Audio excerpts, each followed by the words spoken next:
Welcome to a Fat Profits feature update. I'm your host Nicholas Forsyth and I'm joined today by Greg Smith. Greg, welcome. Hi there. Greg, we want to talk today about the Fat Profits investment philosophy. Obviously it's a tried and tested philosophy that's been in practice for 19 years. Now Fat Profits employ a top-down investment approach where first of all they look at, first and foremost they're contrarian, they look at the broader macroeconomic trends, then delve down, look at the fundamentals and then technicals. I wanted to get granular with that today for people out there so they could really envisage how you pick stocks and how Fat Profits has managed to generate the returns they have over such a long period of time. So firstly, just wanted to start with the fact that Fat Profits are contrarian. Obviously that's put a lot of people's nose out of joint over the years. But somewhat contrarian, what that sort of statement means and how that works in practice. Yeah, sure. I mean, obviously there's no magic bullet to approach investment approaches, but one that has worked well for us, just stepping back in terms of it's really a four-pronged approach, I suppose. It encompasses top-down investing, bottom-up fundamental value-based analysis, with a contrarian slant, and we'll come to that in a minute, and technical analysis, just to finesse the entry and exit points. And this is an approach and a methodology that's worked well for us, coming up to a 20-year anniversary. From the contrarian perspective, what we like to do, it's the old adage of, I suppose, going against the herd, not for the sake of it, but when you form that top-down view of the world, we look at it and say, well, is that different from what the consensus is saying? And if it plays out how we expect it to, then we're presumably going to get a bit of a payoff from that when prices readjust. So that's how we think of it. Also, with the top-down approach, if you get it right, you're sort of halfway there. But that contrarian slant is something we've always adopted.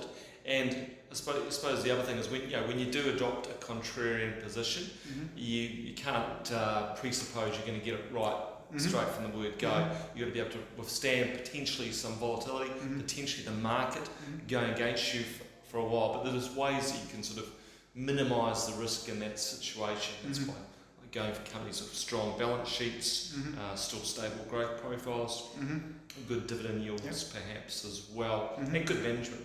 Okay, so no one rings a bell at the top of the bottom of the market. So, being contrarian, you have to be open to being on a potential losing position for a period of time. But if you've got confidence in your investment approach and ability, when things do turn the way that you think they are, you can get paid off very quickly, can't you? Yeah, that's right. And we've got some examples of that and several of the stocks over the years, and probably one that springs to mind is Collins Foods, which is the largest KFC franchisor in Australia. Bungled IPO. That's right, bungled IPO. We put a buy on the stock around about $1.30, $1.40 or so. KFC's fairly defensive.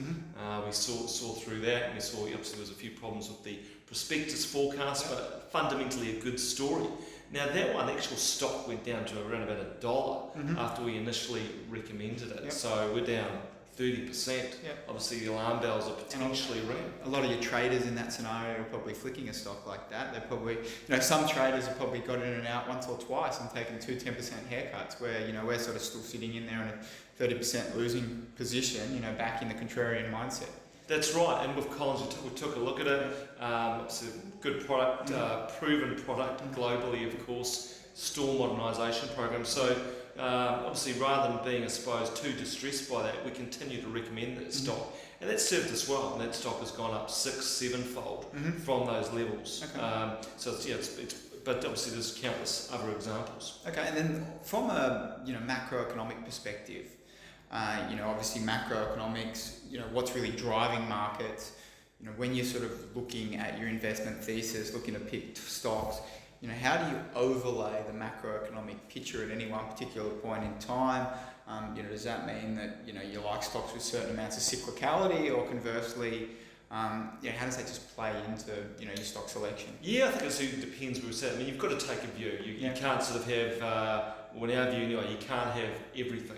Because if you have everything, you might as well be in an index tracker and save yourself the hassle. You've got to take a view on the market, how you think the global picture is going to play out, how you think the local economic picture is going to play out, and that's going to impact, of course, what sectors you're exposed to, and perhaps what sectors you're avoiding Mm-hmm. as well. And often with the sector as well, it comes down to how key variables play out, whether that be currencies, what the Australian dollar is going to be doing, what the US dollar is going to be doing, or perhaps maybe what certain commodity pricing is another good example. And obviously we've made some pretty strong calls over the years on the likes of the gold sector and oil. Okay, and then from a fundamental standpoint, what in particular do you look for? Do you like companies with low levels of debt? Do you look at earnings multiples? Do you look at dividend yield? Do you look at earnings growth? Obviously coming from more of a value-based approach, what are the sort of key things that you look at when you're looking to sort of pick a stock, when you're overlaying the fundamentals? Yeah, sure. Well, when you're adopting a value-based approach, you're not really going on the momentum play, so that means you can't have everything. So I think a lot of investors get in trouble by trying to be both. You've sort of got to, I think anyway, play to your strengths. Ours, what's worked well for us is adopting a value-based methodology. Or in a nutshell, we're trying to buy something for 50 cents that we think might be worth $1, just as an example. And the way to do that, and again, when you're a value investor, you've got to sometimes be prepared to take the fact that the market's not necessarily going to agree with you straight away. So the way you're going to minimise that downside risk is through looking at the value side, obviously paying a relatively modest earnings multiple, so that's going to limit the downside. Dividend yields are also a great way of limiting downside, particularly if they're sustainable. You've got a stock paying 5%, for instance. It's very unlikely that stock is going to say halve and go to a 10% yield, whereas a growth stock that's paying 1%, that could easily happen. So that's something certainly look. Obviously the balance sheet is important. The biggest problem obviously a lot of investors have, and the biggest loss any investor would probably have, is if a stock goes to zero. Often that's related to the balance sheet, a company going out of business, so you need to have a look at that as well. And I think management is also very important as a value investor. You can get a stock that's out of favour for a reason, but maybe there's been a change in management, change in direction, a turnaround strategy, and I think management is probably one of the company's arguably biggest asset, even though it doesn't go on the balance sheet. 100%. And then lastly, just wanted to overlay, look at technicals. Now, one of the biggest gripes that we hear from some of our subscribers is people talking about the fact that their financial planner got them into a bunch of stocks. Might be great stocks, but generally speaking, they're all about asset allocation, and they'll sort of sweep people into certain positions. At any particular point in time, the index could be at 6,800 prior to the GFC, or the index could be at 2,700 or 2,400, just pulling some numbers out here. But, the point I'm trying to make is it's just completely random, as opposed to waiting for a good entry and exit point. Now, with Fat Profits and the investment approach, how do they overlay technicals, and when you're going to buy a stock, what sort of things do you look at? Sure, it's amazing how often the technicals marry up with a value-based approach. You've got a stock that's completely out of favour, but there's good value there in terms of the earnings multiple, in terms of the yield, in terms of the balance sheet. That often resonates with the charts, and you might get the stock bottoming out. Perhaps it's gone for a bit of a decline, a bit of a spill.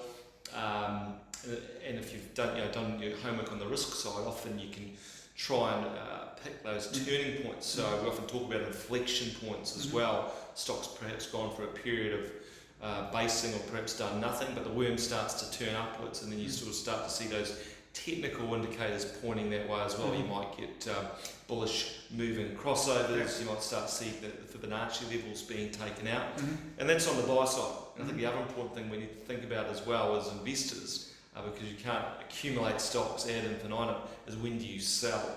And we look at that exactly the same way, and again that often marries up with the fundamentals. So if a stock's becoming perhaps overpriced, the earnings multiple's blown out, the chart can start looking a little bit tight, show signs of topping out. So it's certainly an approach that dual strategy has worked well. Okay, they all, as they say, you don't go broke taking profits. So thanks a lot for your time today, Greg. My pleasure. Fantastic. Thanks everyone for watching. If you've got any questions about this video, feel free to give us a call on the 1300 number, 1300 881177, or you can always reply to this email, and we'll come back to you straight away.